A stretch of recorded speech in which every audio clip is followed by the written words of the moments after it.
Сайн байцгаана уу хүүхдүүдээ. Өнөөдөр багш нь та бүхэндээ гадаад үгийг хэрхэн бичих тухай хэлж өгнө.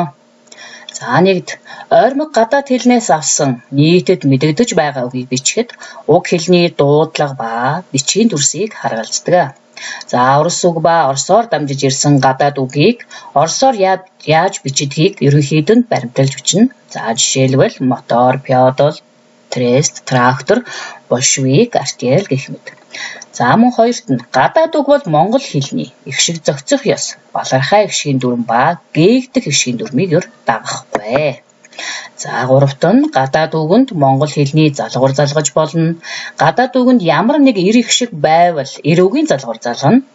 Нэг үгэнд хэд хэдэн өөр их шиг байвал аль өргөлттэй их шигтэн зохицуулан залгуур залгана. Хэрв эр их шиг дээр өргөлт ногдоогүй бол эхний эр их шиг зохицуулна, залгуур залгана. За жишээлбэл аптекар, пионерын, театрууд, бригадад, механикчсан, автобуснаас ацтооны гэх мэт.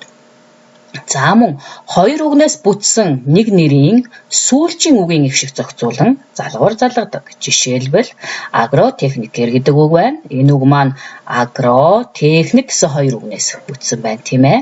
За мөн адил хоёр үгнээс бүтсэн амперметрийн атмосферээс гэх мэт. За мөн ажилт байна. Зарим үгийн төгсгөлийн өргөлтөд ирэх шиг балархай хэлэгдвэл монгол хэлний уламжлал ёсоор нэгдүгээр үеийн их шигтэй зохицуулан их шиг бичиж болно.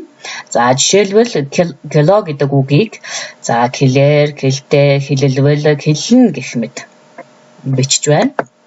За дөрөвт нь гадаад үгэнд ямар нэг эр их шиг байхгүй бол им үгийн залгуур залгана. За жишээлбэл харъя. Хим, химээс, лент, лентер, шеп, шепийн, трест, трестүүд гэх мэт. За мөн гадаад үгэнд буй уу үсэг маань бидний үү үсэгтэй адил гэж үздэг. За тийм учраас одоо курс гэдэг нь бидний харахаар эр үг мэт боловч уу маань үү болдог юмаа гэж сэтгэх учраас бүгдээрээ курсын, курсээр, группийн, клубээс гэж ингэж бичнэ.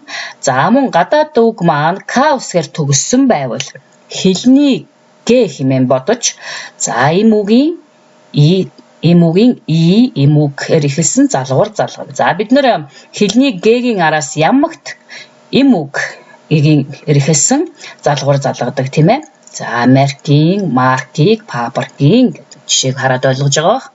За мөн п үсгийг б үсэгтэй бодож, за мөн ташаагаа тулсан п үсгийг в хэмээн бодож бичнэ. За мөн ишчэг иш үсэг хэмээн бодож залгуур залгад юм шүү хүүхдүүдээ. За бүгдээрээ бичиж сайхан тэмдэглэлээд тогтоон нүдэлж аваарай. Баяртай хүүхдүүдээ.